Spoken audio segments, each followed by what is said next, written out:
Hey everyone, it's Jelly Cards, and you're listening to the Jelly Cards podcast. We've been collecting since we were kids. Whether it's Pokemon cards or sports cards, being a collector at heart always comes first.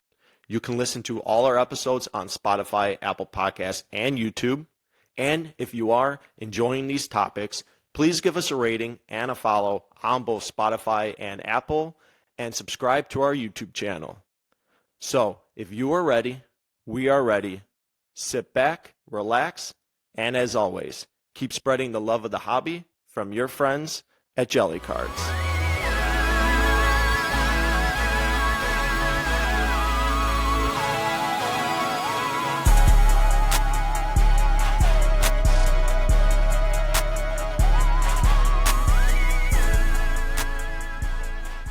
John, you made a comment earlier that intrigued my interest. All right. Is this part of the episode? I literally just said, all right, and we're going to start talking about the episode. That was really casual. So, okay. It's been a while. Go ahead. Yeah. Welcome back, Luke. Welcome back, Luke. I'm going to keep all of this in. John, you made a comment earlier about you thinking that there's been a lot of shill bidding going on with Pokemon cards on, I'm assuming on eBay. I'm guessing you were looking at eBay. Why were you saying that? Because that piqued my interest. So after I texted you guys today, one of my longtime friends messaged me saying that he had, quote, 150 to 200 Pokemon cards that he wanted to get graded. I texted that to you guys, and then after that, I was just hunting on eBay for Pokemon cards because he grew up. He's a little bit older than us, so he's got a bunch of WOTC cards, and he had asked me how to differentiate between Shadowless, Base Set Unlimited, First Edition, and then he also asked me about Starter Deck, and I couldn't figure out the Starter Deck difference. I figured Luke might know that. I was going to ask Luke.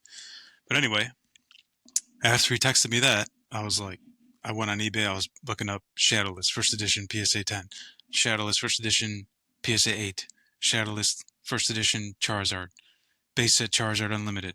And when I sorted it by, I don't know if this is new, but I just noticed it recently. You can sort it by most bids on eBay. Interesting. I didn't know that. Yeah. Like you can sort the auctions with whoever had by most bids. And when you click on it, the top 20 are all like 52 bids, 48, 50 bids. I'm like, damn, I've sold plenty of stuff on eBay and I never get these many bids. And when I went to the bidding and I click on the bids, it's like amount of bidders, 3, total bids, 52. And you go through the history and a lot of the feedback is either 0 or single digits. And I'm like, oh, okay, let me check the other card. Same thing. And I stopped after like 7. I went through 7 listings and they were all like very few bidders, high bids, high amount of bids. And all the feedback was either 0 or single digits. And then maybe one actual person who had like 100 to 1,000 feedback. So I was like, oh, I don't know, man. And then, sorry, Jason, that now I'm starting a rant. No, go, man. Go. I remember at a time during the, not the card boom, but post-card boom, so relatively recently, I had stumbled upon either the new quote-unquote Moonbryon, and then people were comparing it to the old Moonbryon, and in that long Twitter thread that I got lost in, somebody had said that they think that scalpers and other people are purposefully keeping Pokemon card markets high so they can flip their product. Like they're basically shill bidding up different modern Pokemon cards to make sure that their sealed product stays relative and expensive. So now I'm like all over the place. Which could be very true because, I mean, eventually at some point, and it's great that you brought that up because we're actually starting to get that video of Eric and I from, however many episodes that was, that, we're up to I think it's 146,000 views on it. Hell and yeah. It's really picking up steam again. We're getting a lot of great feedback and a lot of great content or comments on it. But one of the biggest responses that I give a lot of people who comment on it, especially when they talk about scalpers, is eventually at some point that market's gonna either plateau or it's going to decline. We saw it happen in sports cards where you were able to flip almost whatever box you bought off the shelves for, at Targets and Walmarts, you could flip that for profit. If it's a $20 box, you're turning around selling that for $80. But eventually at some point, everyone stopped doing it, and they stopped overpaying for boxes. So what I've been saying to everybody is, hey, the scalper's time is going to come. That the time is going to come where they're not going to make money off of flipping boxes anymore. So, to your point, that might be their way of being like, hey, whoa, I'm starting to see these prices decline. Yeah, that's what I think is happening, especially after I went on my small, very common eBay insanity run. I looked at all these Pokemon cards, and all the ones that had a lot of bids, very low feedback. Yeah. Yeah, I mean, it could be happening. I mean, it would be a great way for them to keep the markets up. Luke, I'm actually curious this because I know you've been probably still heavily looking into a lot of Pokemon markets. Have you been noticing that as well? I wouldn't say that I noticed it because I don't know, I'm not looking for it. I would trust John's research and investigation. Well, are you that he seeing it did. with like WOTC cards? Like, are you noticing like a crazy amount of, like, if you're looking at a WOTC card on eBay, are you noticing like these large amounts of bids on an auction? Because No, I personally, I have and not been looking at Pokemon cards recently. maybe I should, and that's a good public service announcement from John. I wasn't even thinking about that type of thing. But at the same time, I haven't been looking at singles recently. You guys know, I bought my brother that first edition fossil pack. So for like the past month and a half, I was just looking at fossil, jungle, and base set first edition packs. So I didn't really notice it there. Most of those are buy it now anyway. But I mean, it sounds like John found some, like, he might have discovered some good stuff. Maybe eBay's got to look into it, huh? Yeah, that's what I'm freaking saying, man. Well, I mean, like, what about the thing? What about you got to put in your payment thing to even bid now, yeah, which seems to be a thing. It happened, that we sold a card right after that, and the payment processed an hour after it sold. So Yeah, works for me.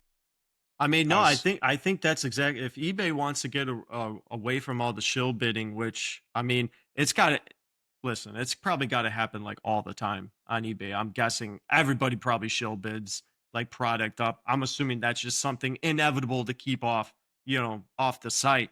But hey, make them put their card in for win, because then somebody from their own company isn't, or some friend isn't just going to be able to bid up your,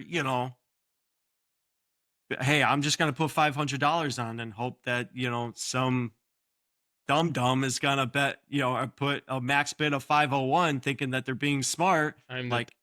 I do it. Yeah, man. I do it all the time. I mean, I'll put a massive max bid because I think, I just want the card. If it's a card I want, I'm going to put a massive max bid on it. You should not do that. Oh my God. You guys are insane. Massive, do that. massive, not meaning like I'm putting like $1,000 on it. Massive meaning like if I think the card's worth, $150, I'll put like 175. Like if I think it's going to go for 150, I do end up putting like 175, thinking that like, okay, even if it goes a little bit more, but then there's sometimes where it's getting close and I'm like, oh no. Listen. Yeah, man. You need to do that. You need to change your strategy. You need to, for everybody out there who wants to win a card on eBay, you need to set an alarm, maybe 3 or 4 alarms for when the auction is going to end, like maybe 5 minutes before, 3 minutes before, 2 minutes before. And then you check your phone and you watch it end and you put in a last second bid. That's what you got to do. That's what sane people do. But I don't. I'll bid my max bid on, day number 6 of a 7-day auction. Oh my God. Why? Why not? I don't know. Like, I mean, if I'm going to get outbid, I'm going to get outbid. Like I put what I would pay for the card. So what does it matter what day? I mean, if it's a 7-day auction, what does it matter if I put it on day 5 versus 5 minutes left in the auction? I mean, if I know I'm not going to go, if somebody outbids me, I'm not going to go higher than it. So if they really want the card, go for it. Okay. I mean, keep doing that. Good luck, Jason. Well, honestly, recent a lot of the recent cards that I've been buying are actually buy it nows. I have not been looking at auctions. Hmm. That Aaron Judge card that I just bought, that one. What is going on? No. Lucas and Luke's lost it. no. Is he, Luke sent I'm a being ridiculous I'm being an link. asshole. is he sending text to the group chat? Yeah, he Yeah. sent this. Oh, boy. Stupid picture. I'm sorry, guys. That's We'll jump into some show and tell because let's see some cards and we can get into the topics before Luke loses it again. All right. Who wants to go first? I can go. You want me to go first? I'll go first. You go first, Jason. All right, I'll go first.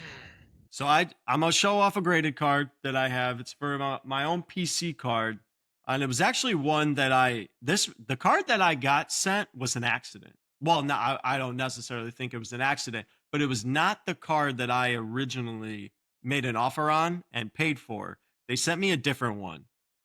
This is a PSA 10.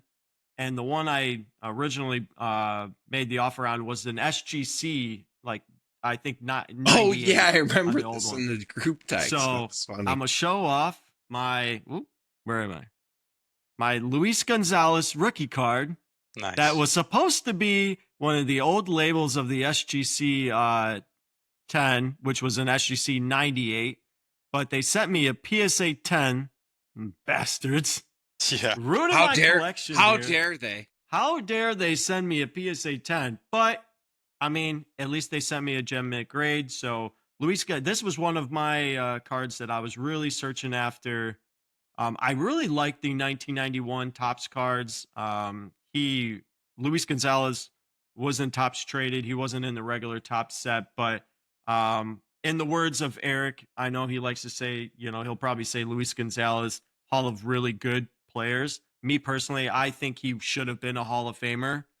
And he got really screwed out of an MVP season, not because they didn't give it to him, but because Sammy Sosa had 160 RBIs that season, and that was the same season that Barry Bonds hit 73 home runs. So Damn. Luis Gonzalez had 57 home runs that year, and I think he batted like a 345 and had 147 ribbies, and he finished third in MVP voting. wow. That's really good. Yeah, 2001, best season in baseball, in my opinion. If you go back and look at 2001, I think that was the all-time best season of baseball. So that's my card. That's my Luis Gonzalez card. I remember, I think I was really looking at Luis Gonzalez after I watched one of the documentaries on them winning the World Series. Well, they were just recapping the 2001 season, and that made me start to look at a lot of his cards. So that's why I bought it. Hey, nobody is more famous off of a bloop single, Yep. Just like Yeah. So, beat good the for him. Yankees in the World Series. And I Yeah, think that was yes, he their did. inaugural year, too. I think 2001 was the first year for the Arizona Diamondbacks. I think. Damn. I could be wrong, That's awesome. but I thought it was with Kurt Schilling on the mound. I think you're wrong. 'Cause I might be. I'm pretty sure I was on the Diamondbacks in second grade. The Arizona Diamondbacks. Yeah. Which would have been 99 or 2000. I'm gonna check now. Maybe. I don't know. I might have been. Maybe 2000 was the. I thought it was I know the 2001. Diamondbacks won the World Series in 01. Yeah. 1998. 98. Sorry. Yeah, 98. There you go. Okay. Good job, call, Luke. Luke. Using your little league stats. There you go. But that's my card. Who wants to go next? I'll go next. Not a slab, but I have sealed Pokemon product. Oh, No, there we go. don't show that, man. Don't My show God. that. Scalper. Is that So Japanese though? Yeah, this is Nice. Japanese Sword and Shield, Matchless Fighters booster box. So there it is. Where and when did you get that? I got this in 2021 on eBay. There you go. I actually have my purchase history up. I got it for $83.15, and last I checked, I think it might be worth like about double that. Damn. Nice. Hell yeah. Dang, that's About good. it. I That's don't really have awesome. anything else to say about it. So So that means rip it open. That means open it now. Rip it. Rip it! Yeah, wait, what happened? What happened with the first edition fossil pack? Did you guys open it or no? That's up to my brother. That's his decision. It was his gift, so Oh, rip it. If he can- rips it, please let us know. Yeah, But or yeah, at least I- record it. I think I asked him to record it if he rips it. And then If and also when. rip the blister packs too. Yeah, Luke. Rip open your blister packs. Yeah. Yeah, Luke. Rip them. Who's All next? right. I'll go. Go, John. Okay, so I don't have a slab either. These are actually 5 raw cards that I found today. So Today. yeah, back when I think I had it in my purchase history. I'll put it up again. I think it was last year or beginning of this year.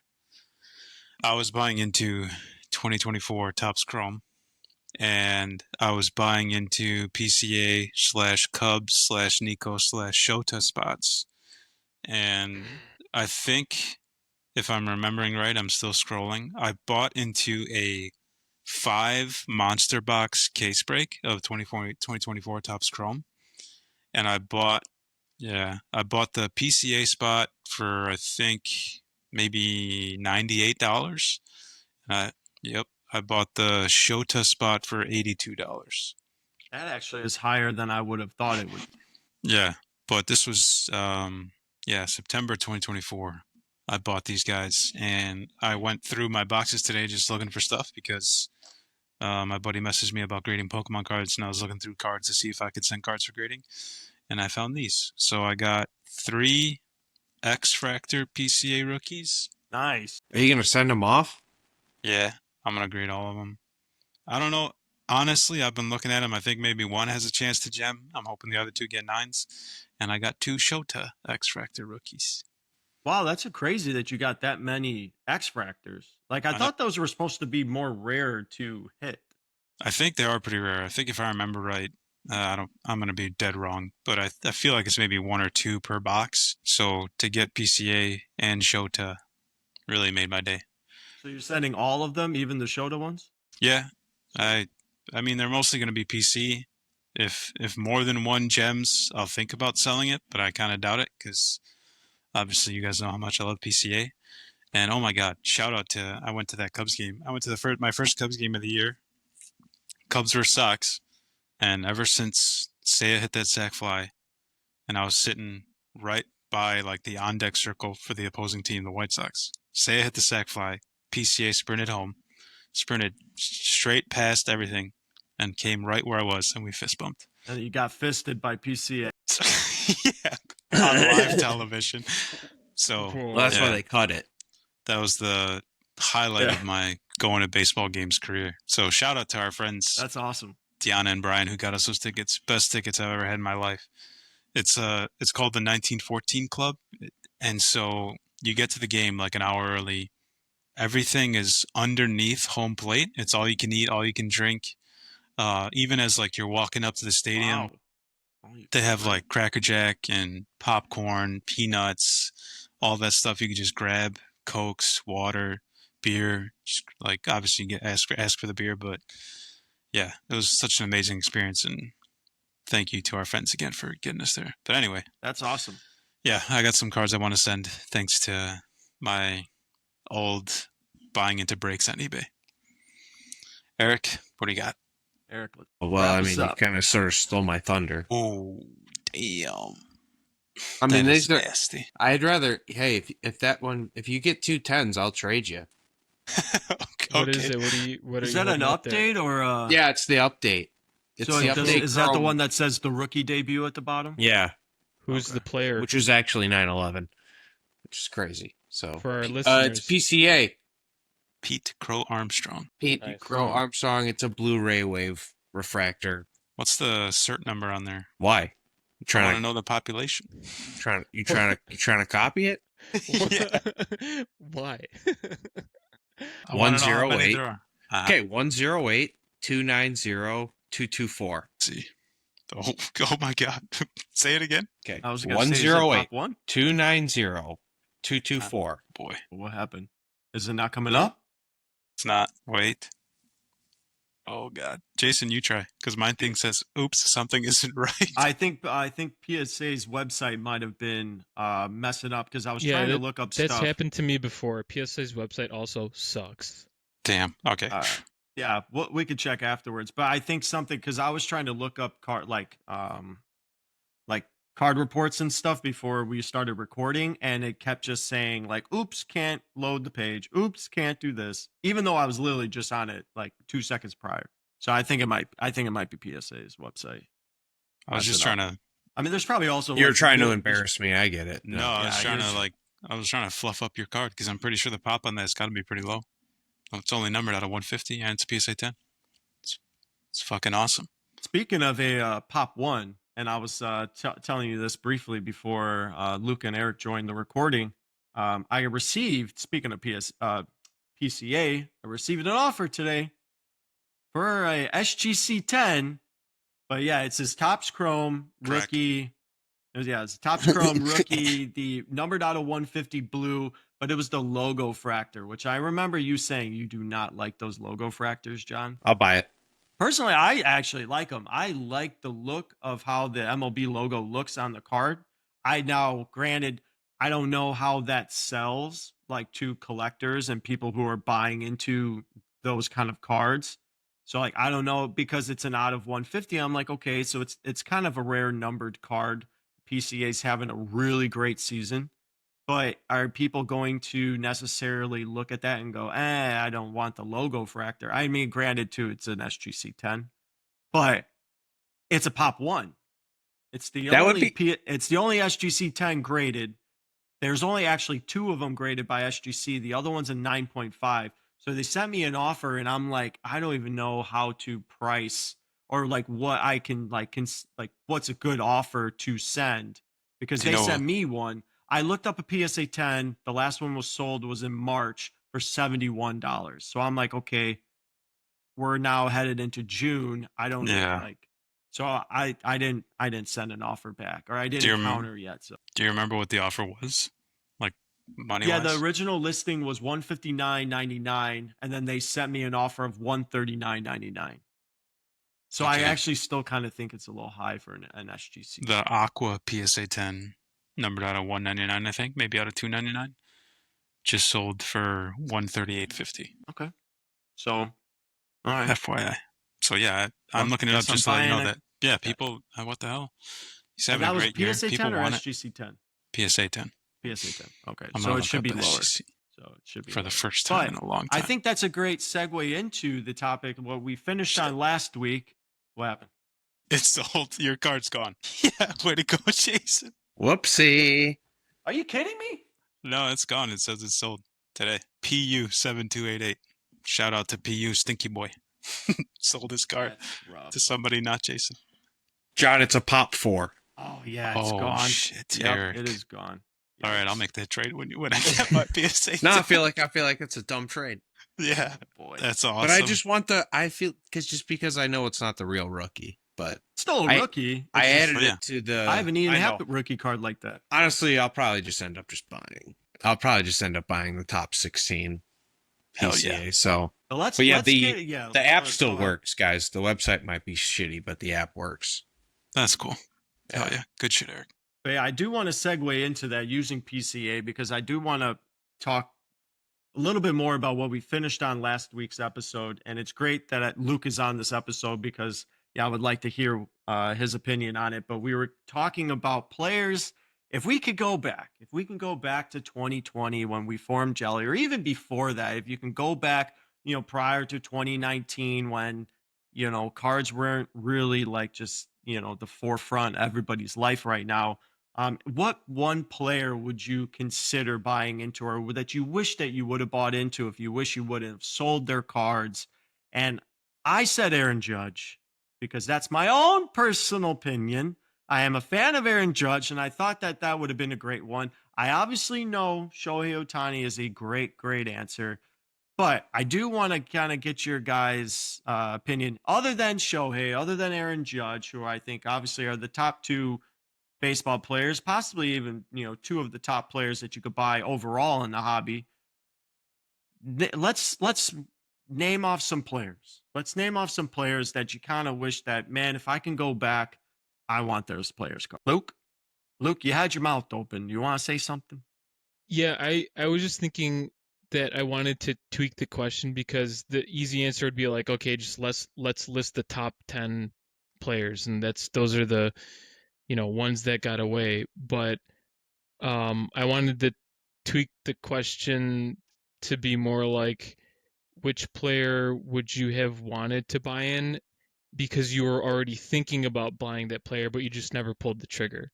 So were there any players like that for you guys? John? Yeah.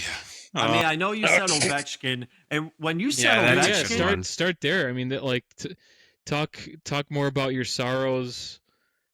And Yeah. you in said that area. Ovechkin, and then I instantly was like Connor McDavid. Yep. Connor. Yeah, that was I going to be just one I of my just saw answers. he has like the most points that he's ever had in a playoffs. Mhm. So yeah. Anyway, just another one. God. Okay. Well, I mean, if we're gonna go full on depression, when we started Jelly, Jason, you guys, I know that I send very ridiculous cards sometimes, but I was like certain that this would happen. I When know we what you're gonna started, say. yeah, when we started Jelly, I sent that 1952 tops Willie Mace. Yeah, It was an SGC 8. SGC 8, I sent it to you guys, I sent it to my brothers, and I was like, we should buy this card. I can't afford it. I think it was listed at like 19K, something like that. So And I remember you checked less than 6 months later, Oh, it went up considerably. yeah. So that's one, because I wanted to buy the SGC 8 1952 tops Willie Mays. That one was very real for you. Yeah. I And can corroborate what you're saying.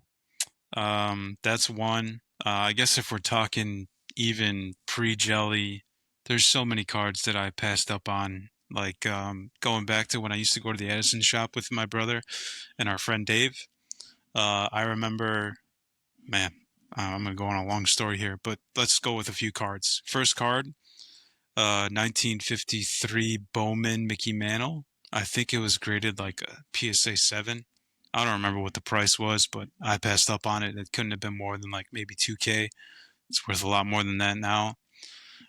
He had a complete set of the 1954 tops, but obviously that was like maybe 5K. Should have bought that. That was the Ernie Banks rookie, Hank Aaron rookie that year.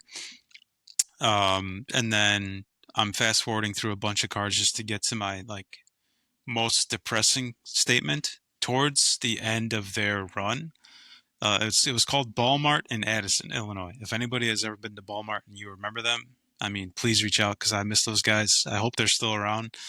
Ken, who used to kind of run the shop, I think Joe was the owner. Ken had brought it up to us that they were trying to sell the shop. And he actually asked us if we were interested or if we knew anyone who was interested in buying the shop. Yeah. And at the time, obviously, I was So a is that college. your big regret? Yeah. I mean, if we could have. Oh man, I didn't know. This is I think a first. Yeah. So I obviously couldn't afford it. I was a college student. My brothers are older. They were working jobs, but they couldn't afford it. But I wish that we would have, like, I don't know, come together, applied for some sort of massive loan, and bought the shop and started running it. Because, like, I mean, at the time, I feel like my parents were probably close to retirement, or maybe they already were retired. And so all we really had to do was just kind of, now that I'm looking at it in hindsight, maybe just run the shop for a few years and then have my parents run it until I finished college. And then after college, maybe I could have lived my dream and just been a card shop owner. And then, especially once the freaking card boom happened, we would have been the cream of the crop. Everybody would have come to the shop because I would have been trying to break. I would have been trying to do so much online for us. But there's that. And then obviously Ovechkin, Crosby, Young Guns. I used to look at those Crosby Young Guns like they were even cheaper than Ovi at a time. Oh, they're expensive. There's tons, man. I can't keep going because I'm just gonna get real sad. All my vintage cards too. I wish I would have bought every single vintage cards I saw at the Addison shop. I wish I would have bought every vintage card I saw pre-2020. Yeah, vintage is obvious. Like that was going to be my answer. It's just like that's Yeah, like man. the safest sort of gamble if you're going to make one. Even during it was 2020. probably cheaper because there was less interest. Now it's just all the interest, so all that stuff is going to go up. Because everything's got to be sort of not based on those, but like those are sort of like your gold standard. Like you kind of have Absolutely. to base everything on the original sort of first wave cards, like on how you price everything else, because they've been around the longest, they've held the most value the longest. So Plus, it's like those are more of collectors' cards. Like that's the thing about it. Like you can buy into those vintage cards because you know there's collectors out there who are truly going to chase after those players, especially if you have some higher valued or some higher graded vintage cards. That's what everyone really wants. And then plus two, here's the thing: if I bought a raw Jackie Robinson and thinking it's got a grade a PSA 5 and it came back a PSA 3, now I have a Jackie Robinson card for my collection. Like I did the same thing with Tony Gwynn. I bought Tony Gwynn's rookie card, his tops one, thinking that I thought it was going to gem, and I bought it from Dean's Dugout. And even Dean was like, that card looks really good. And which made me more excited about it, because I'm thinking, okay, great. Like now I'm getting something. I'm looking at this card going, it could gem. Yeah. Or at the very least it could be a PSA 9 and I could still sell it for high value for me personally. Came back a PSA 8. Okay, that's fine. I now own a Tony Gwynn Topps rookie card, and even if it's in a PSA 8, I'll have that card until I pass away. And that's okay to me. So it's like, for me, it's like there's not even just one player in particular that I wish I would have went back on. I wish I would have chose any other players than the ones that I chose. I mean, Brendan McKay, Gardner Minshew, man. Like, well, oh my God, well, I mean, at the time, sure, Gardner was like, I mean, here's the thing. Gardner, I remember in 2020, Gardner he was undrafted and then became the starter of the Jacksonville Jaguars. And his Prism rookie base in a PSA 10 was like selling for over $300. Yep. You want to know how much they sell for right now? $9. I was gonna guess $3. $9, I think, is like the last one sold. So it's like, I was looking heavily into his car. I was looking at everybody else that So he's not the one that got away. You can still get him. True. Yeah, you're right. I have them, courtesy of John gave me one. John gifted me one. But yeah, it's just, yeah. For me, it wasn't a particular player. It was, man, I just looked at everybody that I shouldn't have been looking at. Luke, you got anybody? Not a player, but Pokemon, of course. Of course. In 2016 is when I was casually getting back into collecting Pokemon cards. So I started in 99, with you guys, like many other people, and then stopped right when Wizards of the Coast stopped printing the cards for the Nintendo company or the Pokemon company, whatever. And then I got back into it in 2016. And I remember I was ripping some packs with a friend, and we looked on eBay for a first edition base set booster box. And at the time, I remember one being listed for, it was either $2,500 or $5,000, which obviously is a steal today.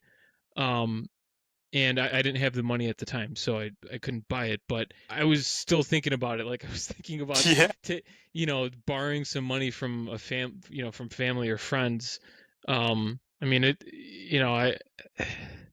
don't think it was ever going to happen, but I would say there was a 1% chance that I would have pulled the trigger on that, and that's enough for me to lose sleep at night. So, yeah.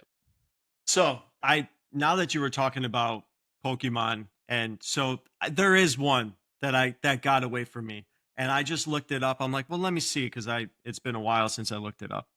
So, John, you remember you and I went to the Chicagoland Sports Card Store in Buffalo Grove, and you remember the day that I told you, I was like, hey, I've been really wanting a Sun and Moon Lost Thunder booster box. Yeah. and I knew that they had one, and I've been looking at them online a lot on eBay, and at the time they were selling for under $200 for a booster.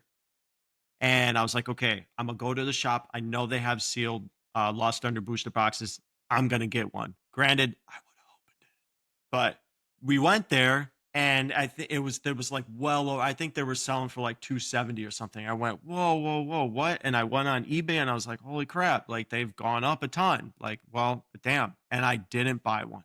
You want to know how much they sell for now? Guessing at least like 800. Last month sold May 27th.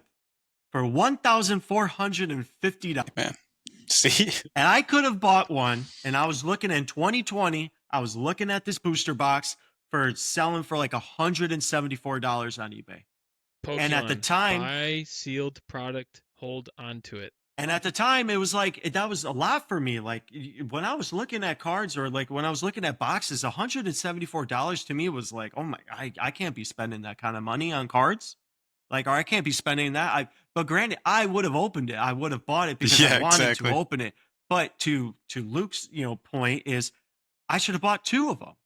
Buy one, have fun opening it, set one aside, and let it just do its thing, off on the corner. And it's $1,450 for a sealed Lost Thunder booster box. That is the one that got away from me because I remember looking at that a ton because that has the rainbow rare Lugia in it. Sick. Oh, nice. Yep.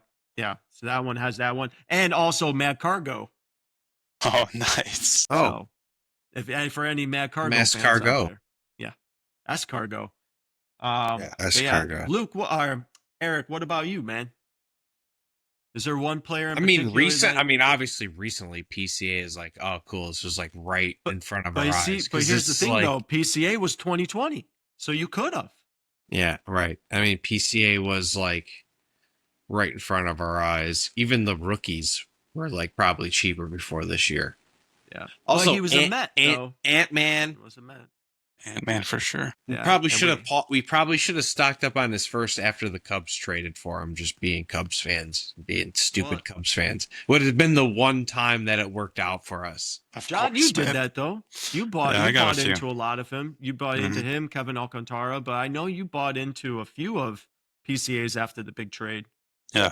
I think I still have those somewhere at my parents' house. Oh, you didn't sell them? I know you when we do tables at a show, you would put them in the. Yeah, I sold. I did sell the Black Refractor PSA 10 auto relatively like after he got called up. I told you to hold that thing. You did. I told you to hold it at least until the next year. Yep. Dumb. Should have held that. Just because he got called up like late. He got called up in September. I was like, you got to wait at least till spring, man. Like, you got to wait. But you were like, nah, I'm just moving it. I'm like, all right, that's fair enough. Yeah. I made money, but of course, right. The one time I don't freaking hold the card, price goes up. It's all right, man. I mean, you for the longest time, man. I used to frustrate me all the time because we would at the beginning in 2020 we would talk about our inventory and talk about players we were buying into, and every single player you were career hold. We should hold them. We should have a couple set aside for their career, or at least until if this happens, there's like a boom. What we really should have done was, like Luke is saying, every single new Pokemon set that came out, we should have bought one booster box of it. 4 of them, not one. We should have bought 4. Well, we were doing that, and then we got discouraged because the one we bought went down. Yeah, because it was Darkness Ablaze, and then here Nintendo and the Pokemon Company make 1,000 more Charizards. It's the same Charizard, they just make it 5 different ways, and it screwed us. I mean, not saying that it's like I think we could still sell them for money if we really wanted to, but I don't even know. I think the Champions Path too. This is just the general sense that I have, but I feel like most Pokemon product that gets released increases in value over time most of the time. And I'm saying that because I have this one that I was showing earlier. And then I have Pokemon 151, and I have a bunch of other just random packs. Like hanger packs, blister packs that I'll grab off the shelf from Target, and I'll buy 2, 3, 4 at a time.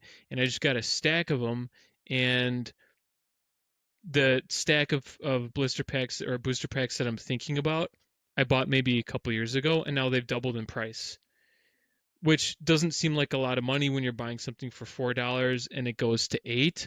But if you do that, think about the volume. If we have like 100 of those packs, now we're talking. I agree. Yeah. It's a great way to invest your money, which, you're not supposed to do with Pokemon cards, man. Apparently, you're not supposed to invest money in Pokemon cards. And man, it frustrates me so much when I read these comments on that video, because it's like people understand, like, when we're talking about investing in Pokemon cards or investing in cards, sure, man, I would love to make a bunch of money off of my cards so I can quit my job and do this full time. But let's be realistic about it. When we talk about investing money, it's simply as a blister pack off the shelf. And if I bought it for $5 and I can now it's $10, I invested my money wisely, right? And it was a smart investment. It went up. What's the simplest definition of an investment? Investing money for profit or material result, right? That's all it is. So why is it that, like, if we're talking about investing in Pokemon cards, we automatically mean we don't want a job, we're gonna, we want to make millions of dollars, like, you guys aren't gonna. That's not what we're talking about. All of those comments for me, by the way. Probably all your just burner accounts. Luke's just making burner counts. I want to, like, what's Luke? What's your plan with your sealed product?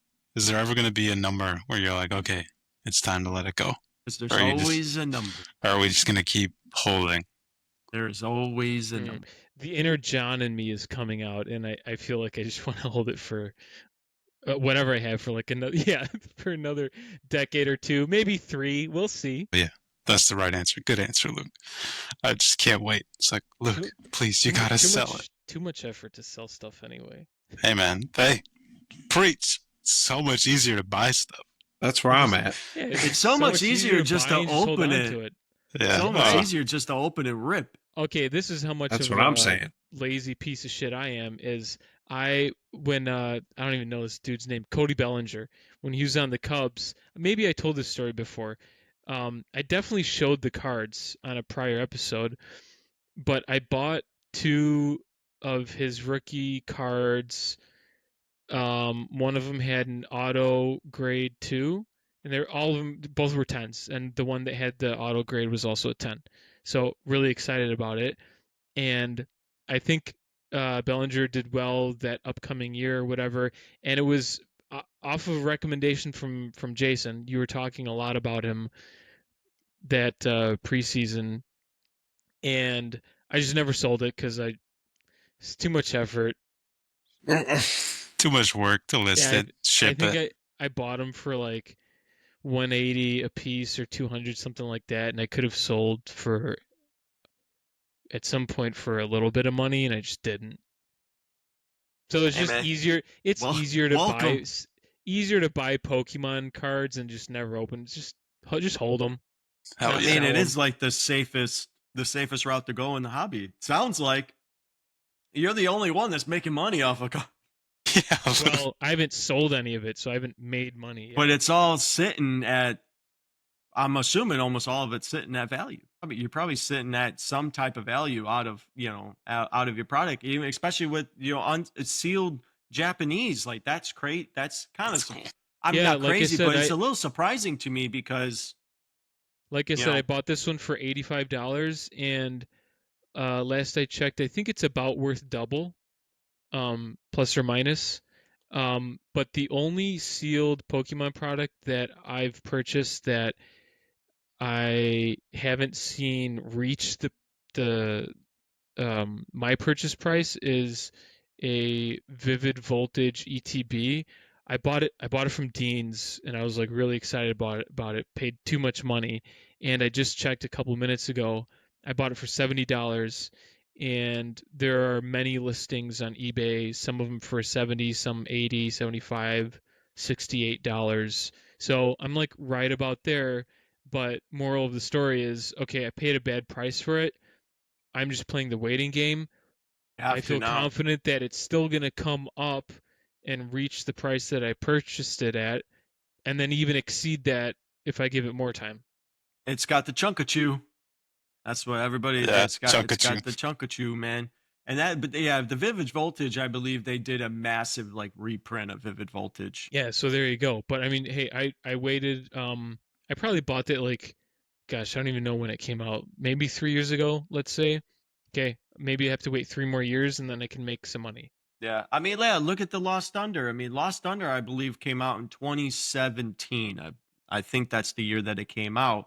And then I was looking at it, 3 years later at 174, and now we're, over 5 years later, and now it's gotten to that point. So, I mean, yeah, it's, we're sitting at what, like 8 years now?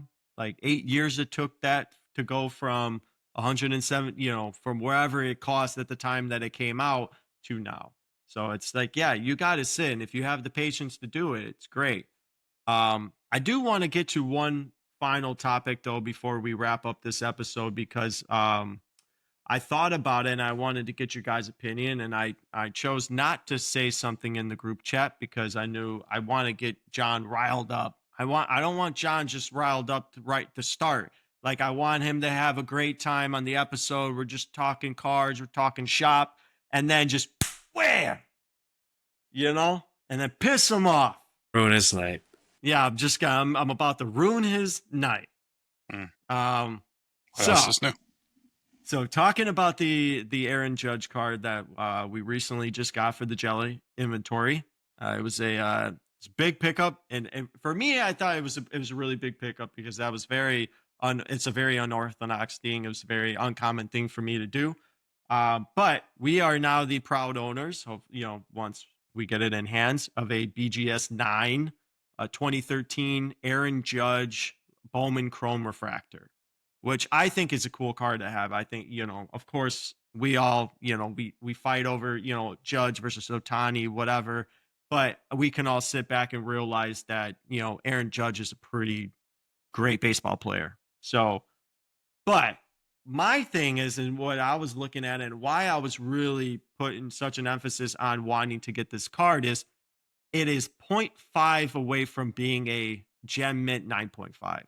And BGS does graded card reviews, which I'm not too familiar with it. So, John, I would probably ask you to elaborate a little bit more on their process of reviewing cards. But you can send cards into Beckett, have Beckett review the card, and then if it gets a bump in the one of the subgrades, they will then recapsulate it, give it the better grade, and then send it back to you. So I'm really kind of considering if we should do that with this Aaron Judge card, depending obviously on the condition. Once we get it in hand and we can look at it. But my question to you, John, is do you think that is a smart strategy to do, to look at BGS 9s or to start looking at Beckett graded slabs and look into the possibility of sending it back into Beckett and potentially getting a bump? Because if you go on Beckett's website, it says $0/card for the graded card review. I don't know if that's true or not. Does it not cost money to send it in and have them look at it? I'm sure it costs some sort of money. I mean, I know shipping and everything like that, but I mean, on their website, it doesn't say that it costs you money. But I don't know. Have you ever done that before? Nope, never. But you've looked into cross grading, though. Yes, always. So is that different? Is that a different thing than cross? Yeah. So you're talking about crossover grading. That's all I've ever really looked into. So, I mean, to answer the question, yeah, I sent it to the group chat. If you think the card will make us money, I don't care who graded it. I have faith in your decision and I will support it. So if you wanna buy the Judge, and we already bought the Judge. If you want to get the Judge in hand, look at it yourself and then check out this Beckett grading review. I mean, I'm all for it. What we need to look at the price difference between a 9.5 and a 9, especially if it's only 0.5 away. What specific of the card got the lowest grade? Do you remember? I believe the centering got a 9. Centering got a 9, and potentially the I don't even know why I can literally look it up. I know the centering got it, so it got 2 9s for subgrades, and then it got 2 9.5s. So it's sitting, I mean, literally 0.5 away from being a gem in 9.5, which I think would add potentially like $300 worth of a value to the card versus where it's at right now. Maybe even more. It could be more. It could almost be like 400. Do we know what the crossover fee is? So when I looked at Beckett, it said $0. Like it said $0 for the card. So I don't know if that's true or not. So crossover would be you sending the Beckett card but to what's PSA. the graded? Yeah, what's the graded card? What's their review? service fee? Whatever.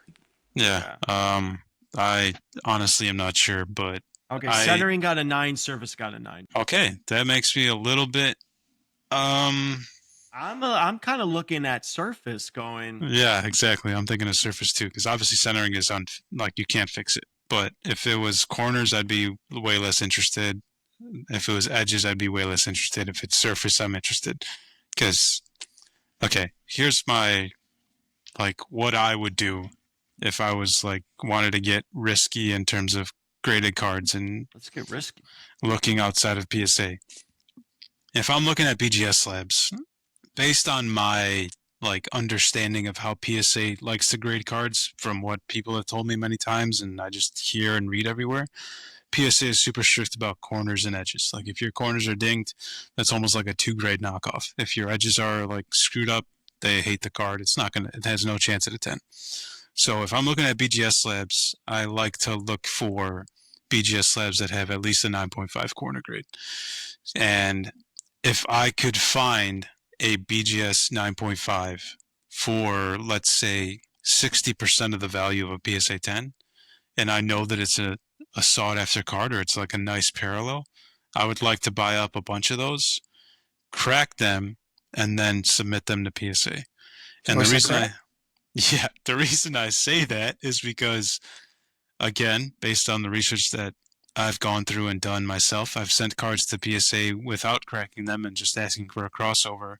And when you send a card in for a crossover grade from Beckett or SGC, you usually have to put a min grade, which is basically telling PSA, do not remove this from this slab unless the card will get a PSA 9 or higher, or a PSA 8 or higher. And every time I've done it, it's been rejected. They just send it right back because they're like, oh, nope, not going to get a PSA 8, send it back. And I get charged. So ever since that happened, I'm like, all right, screw it. I will crack the card out and I'll send it to PSA. But that's just my like small rant and what I would love to try to do if I had tons of money and could like find some super expensive cards in BGS and try to flip them to PSA 10s. But yeah, Jason, I love the idea of you looking at BGS cards because I personally don't look at them. Other people obviously love them. If a freaking just a base refractor BGS 9 is selling for 300 plus, I mean, that's a great card. I can't even imagine. Jeff Wilson made a video saying potentially is Beckett making a comeback. Okay. Come back to what? To like third place? I don't know. What are we coming back to? I think his video was titled, I think his video was something along the lines of like, how long can PSA remain king? And then it was almost like a subtitle. It was like, did it say like add Beckett making a comeback? Question mark. Yeah. Sponsored by Beckett Grading Services? Yeah, honestly. So by the way, I was looking up the, so for what I saw on their website, and it says it's their card grading extras available to select during the submission process. And then it says you can do a graded card review, but I don't necessarily know like then how, because I see Roth cards do this a lot. That's what I was just going to ask. But they're always at a card show with Beckett set up. So I don't know if you can just simply, I know they do, like he does the graded card reviews where they actually, I'm sure you've seen them where they're not in a actual case. It's just a serial number at the top with the potential grade. And it's got like a gold, almost like it looks like a gold sticker on the top of it. And that's just like, hey, if you do want to actually send the card in to get graded, this is what it would grade. So like they don't. So I don't know the whole process. I would have to look into it, but I know one of his other videos he did, he sent in a he got a gold Kaboom Jaden Daniels, and I believe it came back a BGS 9, and he was like, I want to resubmit it and see if it'll get a bump. And it did. It bumped up to a 9.5. And now obviously that card significantly went up in value from just the 0.5 grade. So I got to look into it because I personally think, I mean, if it's centering and surface, I think maybe, or even, hey, even one of the other one, maybe the edges in the corners jumps from a 9.5 to a 10 potentially. And you're only 0.5 away from, adding potentially $200 to $400 onto your value. So I don't know. I don't know, Eric or Luke, do you have any opinions on that? I mean, Eric, I know you're all for cracking slabs, resubmitting. I mean, I like cracking SGC slabs because they're easy to crack. That's ignorant. And like they're not. I feel a lot more comfortable not damaging the card because they crack real easy. And we had success doing the one crossover. So obviously, yes, we did. 1 for 1. Obviously, every time that is going to be the 1,000. case. So yeah, I don't know why we're not that means that we'll pumping do it money all into the time. that strategy. But especially if you think SGC is a better grader, then why wouldn't we buy SGC 9.5s and cross them to PSA 10s? Completely agree there. I thought that's where Jason might have gone, but what was I thinking? No way he would say that. Well, elaborate on it. So your argument usually for I wouldn't say argument, your fascination with SGC is that they are strict graders, right? They are very strict and they want to make sure that the card gets the right grade. If they are strict and they give a card a SGC 9.5 and you think that PSA is more lenient, why not buy up 20 9.5s, SGC 9.5s, crack them out, and send them to PSA? Let's say half of them get a 10. I'm sure that it'll cover the Cubs one. Cubs win. Matt Shaw, baby. Walk off. Yeah. Walk off knock. Walk off homer? No, walk off just single. Oh, jeez. I was okay. like, damn. But yeah, I'm saying, I'm sure if we get half of them back into PSA 10, it covers the total cost.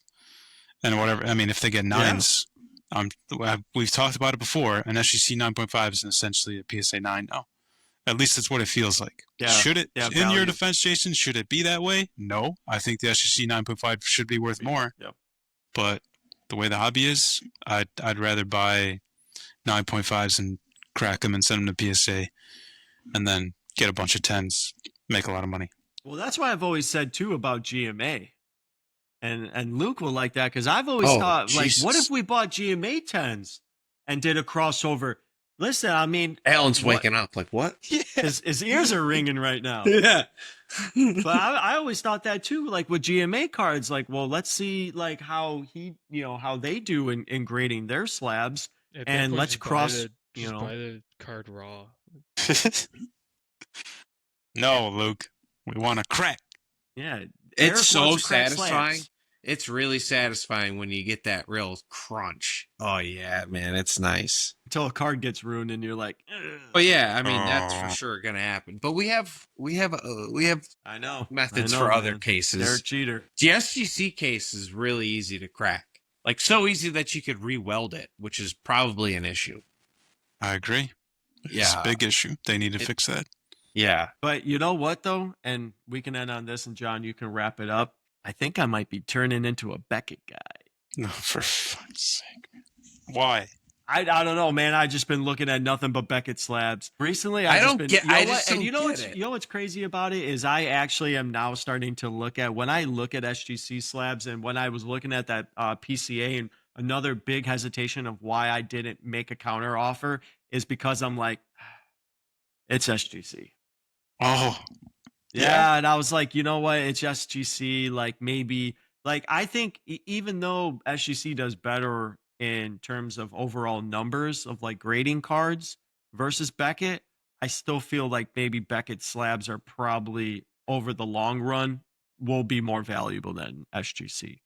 I'm kind of coming to a little bit of some clarity. So I think If only that's there was my a own house that was like a known number one that carries a lot of value that we could all. Yeah, but I understand the value, but sometimes you can find some better value. Like if we want to start looking at some super high valued cards, a PSA sometimes is unattainable. Like I mean, or you'd be spending a lot Yeah, more money, right. but I can look at a BGS 9 and potentially, look to get a bump in a 0.5 bump, or we just have a BGS 9, but it's still of like a top player and a top player's card versus, even though the PSA 9 sold for pretty much, I forgot that I was watching it. I'm really pissed off because it sold almost exactly what we bought it for in the BGS 9. Yeah. Okay.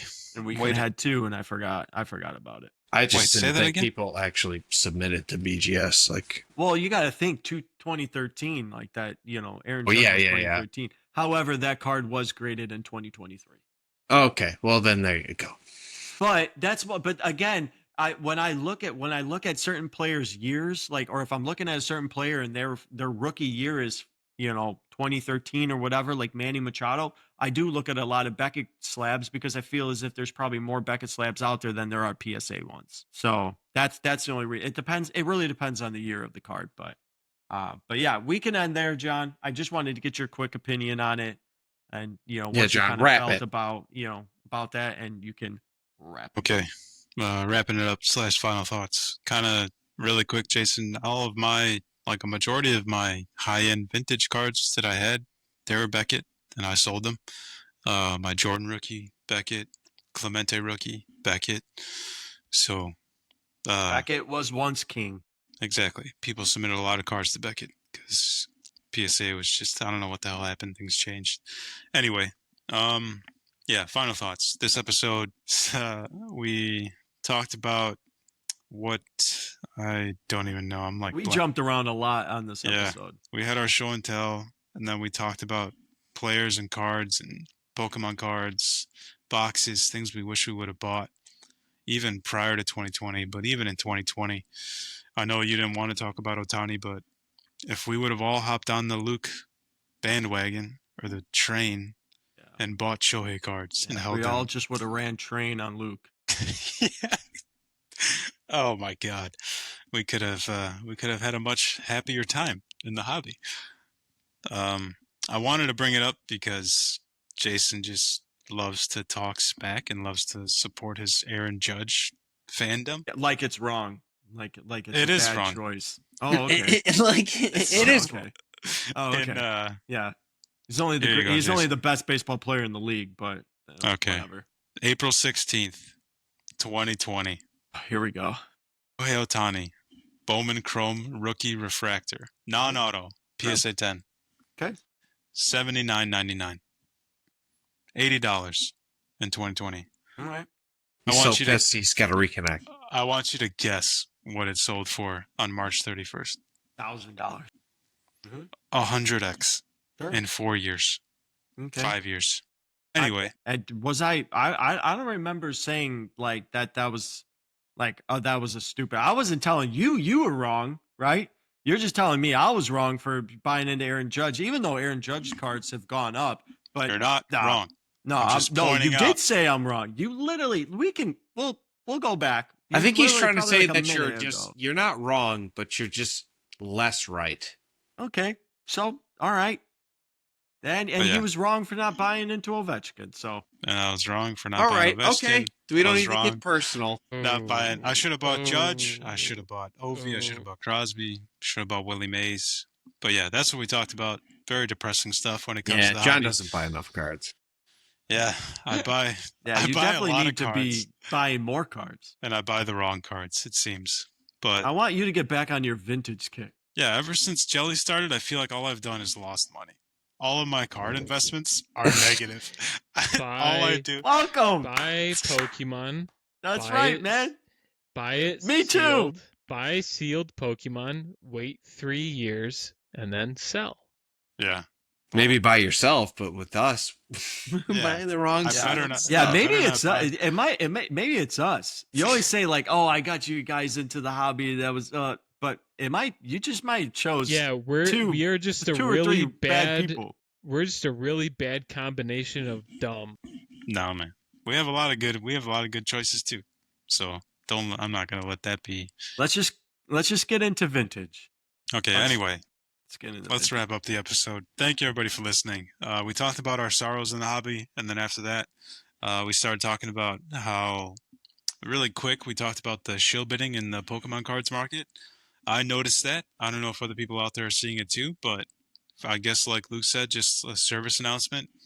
If you're bidding on Pokemon cards, take a look at the bids. Like you have to go to eBay, click on the link, and then if you click on the bids, if you scroll down on the mobile app and you click on the bids number, it'll show you the reviews, or I guess the feedback of the people that are bidding.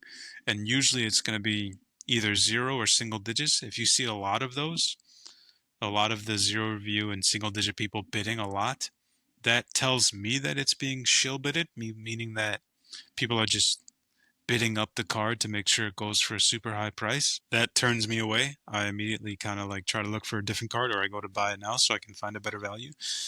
But yeah, that's something I picked up on. I feel like that's an important discussion in the hobby because that's horrible. It's not what should be going on. And then after that, we talked about buying up Beckett cards and looking at different markets in terms of PSA, Beckett, SGC.